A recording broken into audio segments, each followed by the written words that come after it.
My name is Barry Edwards, former disc jockey for the late Dick Clark of American Bandstand, and former CBS radio broadcast reporter, and current voice of the stars at the baritone for Barry Edwards Productions. I'm here speaking with a young man who is CEO of his very own startup company located in Chicago, Illinois. He's looking to share his incredible story with you to see if he can interest you in what he and his team of professionals are looking to accomplish. Now, give us a brief description of yourself and what it is you are looking to do and why you do think your idea is a good opportunity for others to know about. Hi, my name is Alex Cortez, and I'm the youngest of two sons and have lived in the Chicagoland suburbs all my life. I began using computers at the age of 2 because my father was an early dot-comer, and now I'll be graduating from college with a degree in web development. I also studied business development because I was highly touted as one who was most likely to succeed. During the course of my web development studies, I helped my father develop a video website, which is more of a hobby than a business, and I used it to sharpen my skills in the meantime while pursuing my degree. Later, I wanted to immediately use the skills I learned as soon as I could, so I began my search for a way to venture off and explore my own opportunities. Since my passion has always been to create something new and beneficial for many, I believe that I found a great way to help anyone earn a lot of money. Alex, I can see you're a well-rounded young man looking to succeed in your endeavors. Growing up using technology at such an early age in your life and now using it to earn revenue has been very promising for some young entrepreneurs like yourself.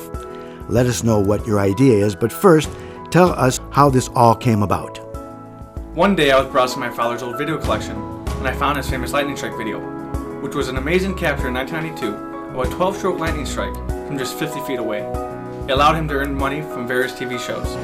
Who was at the right place at the right time during a storm, and that allowed him to catch one incredible lightning strike on tape. A hailstorm hits a Chicago suburb and an intrigued homeowner takes out his video camera.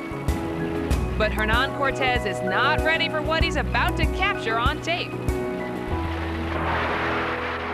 I had always said that I was a product of the strike, because exactly 9 months later, Mom was pregnant with me. It's hard to believe, but that was my dad over 20 years ago, before YouTube, when he caught that amazing lightning strike footage on videotape. What's even more interesting is how a short video clip earned him money over those last 20 years.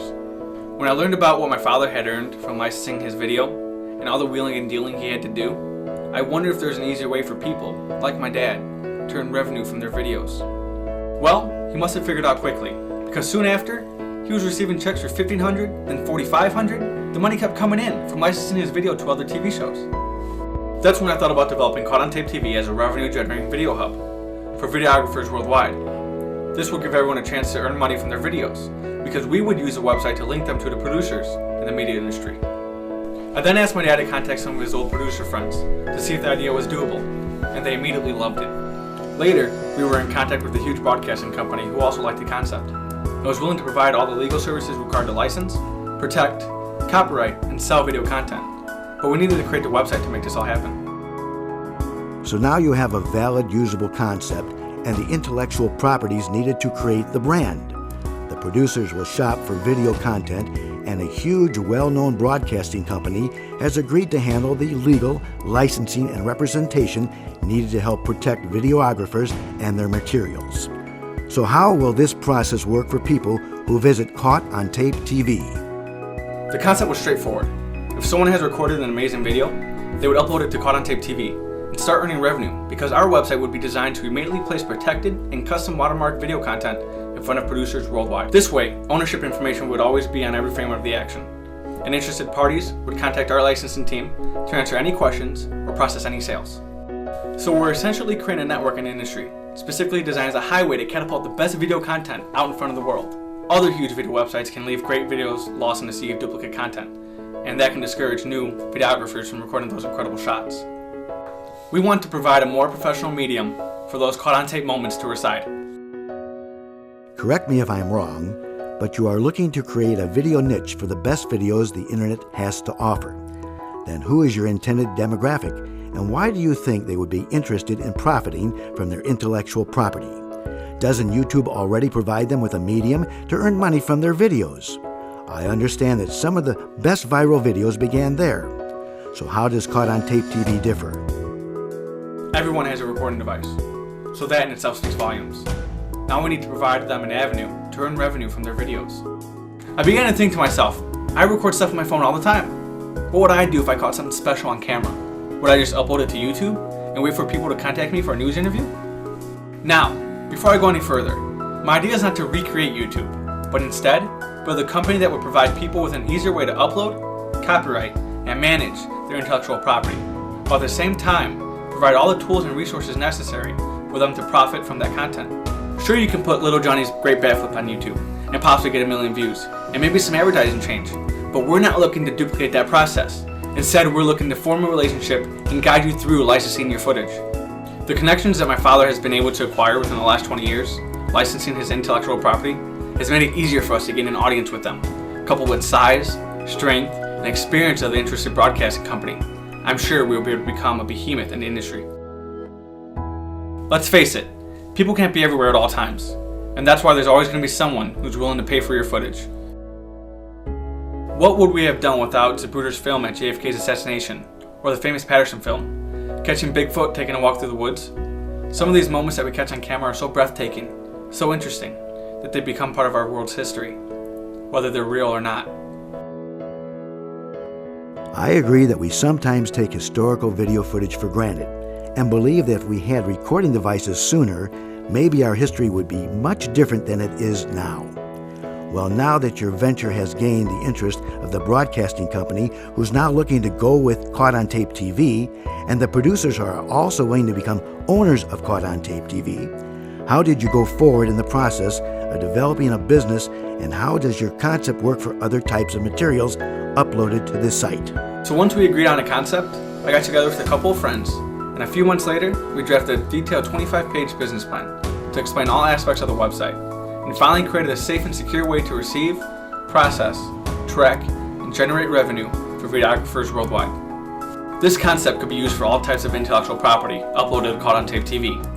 Everyone agreed that this was the way to go, but there was only one issue: who would foot the initial funding that was calculated in the business plan?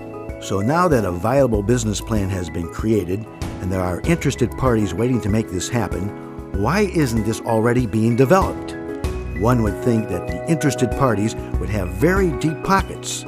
What is keeping this venture from moving forward?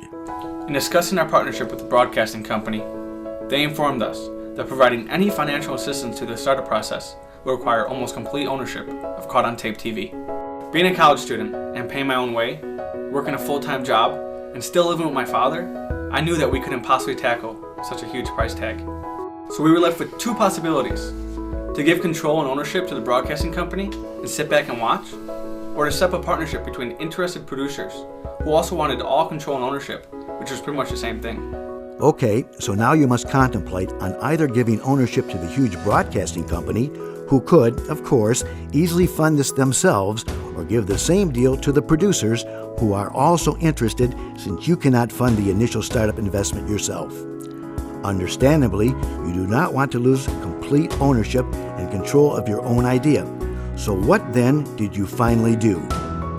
And finally, one day while watching our favorite TV show Shark Tank, I heard one of the entrepreneurs mention that their dreams began on Kickstarter. I immediately began to research Kickstarter and easily spent hours watching videos and reading the incredible successes that great ideas would bring. And I knew that this could be the beginning of something really good. Well, this seems like a real winner and a really great opportunity, Alex. Your passion for Caught on Tape TV is very evident. And as we wrap up this interview, please tell us what you've done since you found Kickstarter and what you would ask for from interested pledgers. So after a few weeks of preparation with our team, we put this together in hopes that you give us an opportunity that can help change people's lives. By utilizing Kickstarter's online community, we'd hope that you would pledge to the first ever crowd-funded broadcasting company, Caught on Tape TV, and help us make history. Those are very heartfelt words, Alex, and hope many will appreciate the time and effort your team has placed into creating this Caught on Tape TV Kickstarter campaign. We definitely wish you all huge success with the first crowd-funded broadcasting company ever created by a Kickstarter campaign. And thank you in advance for your trust and support. Thanks for watching, folks. This is Barry Edwards from the Barytone and Barry Edwards Productions, and formerly of Dick Clark's American Bandstand. And don't forget, music is the soundtrack of your life. You can find me online anytime. We're signing off now and wish you all the best.